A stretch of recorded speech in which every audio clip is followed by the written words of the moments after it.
বাংলাদেশ সরকারের সঙ্গে সম্পর্ক বজায় থাকবে, এটা বলছেন ভারতের পররাষ্ট্রমন্ত্রী এস জয়শঙ্কর। এটি বলার একটি কারণ আছে। এটা মনে হচ্ছে একটা কষ্টের কথা। পরিবর্তিত রাজনৈতিক প্রেক্ষাপটে এই কথা ভারতের পররাষ্ট্রমন্ত্রীকে বলতে হচ্ছে। একটি ধারণা যে এই পট পরিবর্তনের ফলে ভারতের সাথে সম্পর্কের অবনতি হয়েছে, দূরত্ব তৈরি হয়েছে এবং কিছুটা উত্তেজনা বা তিক্ততা ছিটিও হয়েছে। তার মূল কারণ হচ্ছে বাংলাদেশ থেকে পালিয়ে শেখ হাসিনা ভারতে আশ্রয় নিয়েছে। ভারতে আশ্রয় নেওয়ার কারণে ভবিষ্যতে এই সম্পর্ক একটু উত্তপ্ত হবে, এটা বোঝাই যাচ্ছে। বিচারের প্রসঙ্গে যখন কি বাংলাদেশ চাইবে যে শেখ হাসিনাকে ফেরত, তখন ভারত হয়তো দিতে চাইবে না। ফলে তখন একটা টানাপোড়েন শুরু হবে। ফলে শেখ হাসিনাকে ভারতে রেখে বাংলাদেশের সাথে সম্পর্ক একটা গতানুগতিক সম্পর্ক থাকবে, কিন্তু সেই সম্পর্ক গভীর হবার কোনো কারণ নেই, এটা পরিষ্কার। এইসব পরিস্থিতি বিবেচনায় রেখেই পররাষ্ট্রমন্ত্রী ভারতের তিনি বলছেন যে বাংলাদেশের সাথে সম্পর্ক থাকবে।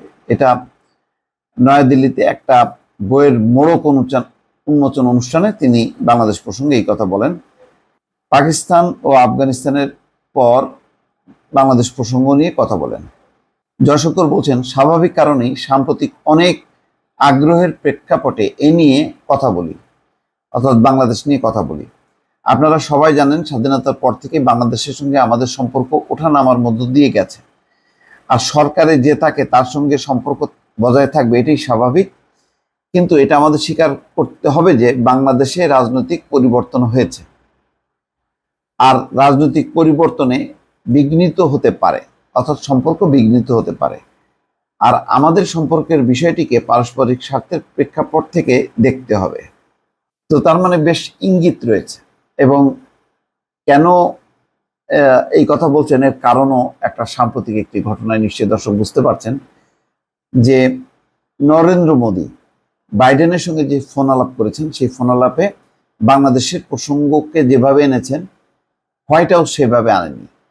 নরেন্দ্র মোদী তার টুইটে এবং ভারতের পররাষ্ট্র মন্ত্রণালয় বলতে চেয়েছে যে দুই নেতা বাংলাদেশের সাম্প্রতিক আইন শৃঙ্খলা পরিস্থিতি নিয়ে উদ্বেগ প্রকাশ করেন এবং দ্রুত সেই পরিস্থিতির উন্নতি হবে বলে আশা করেন। পাশাপাশি গুরুত্বপূর্ণ বিষয়টি হচ্ছে সংখ্যালঘু প্রসঙ্গ। সেই প্রসঙ্গে নরেন্দ্র মোদী বলছেন যে বাইডেনের সঙ্গে আলাপে বাংলাদেশের সংখ্যালঘু, বিশেষ করে হিন্দুদের নিরাপত্তার প্রসঙ্গটি আলোচনা হয় এবং সেখানে দুই নেতা উদ্বেগ প্রকাশ করেন। তার মানে এক ধরনের কৌশলে কিন্তু নিয়ে আসলেন যে এমন একটি পরিস্থিতি হয়েছে যেখানে ভারতের প্রধানমন্ত্রীকে বলতে হয়েছে হিন্দুদের কথা, বাংলাদেশের হিন্দুদের কথা। অথচ হোয়াইট হাউস সেই ফোনালাপের বিষয়ে যে বিবৃতি দিয়েছে, সেখানে বাংলাদেশের চ্যাপ্টারটা একেবারেই নেই। তার মানে নরেন্দ্র মোদী হয়তো তুলেছেন, কিন্তু হোয়াইট হাউস বা জো বাইডেন এটি পাত্তা দেয়নি। কেননা জো বাইডেন বা হোয়াইট হাউস বাংলাদেশের এই রাজনৈতিক পট পরিবর্তন অনেক কিছুই তারা জানে এবং হয়তো তারা এই পরিবর্তনকে ওয়েলকাম করেছেন এবং সেটা তারা স্বাগত জানিয়েছেন। ইউরোপ সমর্থন দিয়েছে, জাতিসংঘ, সবাই, সব মহলই দিয়েছে।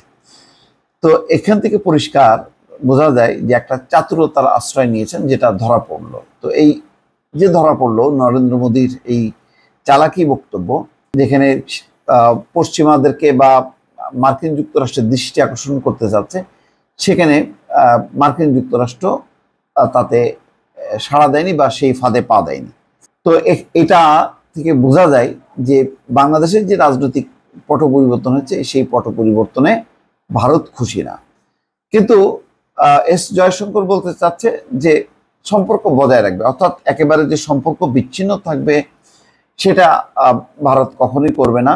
তারাও সুযোগের অপেক্ষায় থাকবে। বাংলাদেশের কখন কোন দুর্বল মুহূর্তগুলোতে ভারত তার প্রয়োজনীয়তাটা সামনে নিয়ে আসে, সেটার হয়তো অপেক্ষায় থাকবে। এবং এর মধ্যে জয়শঙ্কর নিশ্চয়ই জানেন যে পাকিস্তানের সাথে একটা সম্পর্ক ভালো হওয়ার সম্ভাবনা তৈরি হয়েছে। পাকিস্তানের হাইকমিশনার বিএনপির সঙ্গে কথা বলেছেন, প্রধান উপদেষ্টা ডক্টর ইউনূসের সঙ্গে কথা বলেছে, শাহবাজ শরীফ 2 দফা টেলিফোন করেছেন, বার্তা দিয়েছেন এবং সম্পর্ক উন্নয়নের প্রত্যয় ব্যক্ত করেছেন। তো স্বাভাবিকভাবেই এই রেসে যেহেতু শেখ হাসিনাকে ঘিরেই ভারতের সমস্ত চিন্তাভাবনা এতদিন আবর্তিত হয়েছে, এখন তার ছেদ ঘটেছে, ফলে নতুন একটি রাজনৈতিক পরিস্থিতির সাথে ভারত ঠিক মানিয়ে উঠতে পারছে না বা তাল মেলাতে পারছে না, এবং তার মধ্যে তার প্রতিদ্বন্দ্বী চীন এবং পাকিস্তান ইন করেছে। ফলে সব মিলিয়ে একটা নাজুক অবস্থার কারণে ভারতের পররাষ্ট্রমন্ত্রী কোনো রকমে তাকে বলতে হচ্ছে যে বাংলাদেশ সরকারের সঙ্গে সম্পর্ক বজায় থাকবে, এবং সেই সম্পর্ক ওঠানামা করেছে অতীতে, সেই কথাও তিনি উল্লেখ করছেন। অর্থাৎ এখন যে নামার মধ্যে আছে সম্পর্কটা, এটা অন্তত জয়শঙ্কর তার বক্তব্যের যদি বিভিন্ন দিক বিশ্লেষণ করা যায় সেটি পাওয়া যাচ্ছে। দর্শক ভালো থাকবেন, আল্লাহ হাফেজ।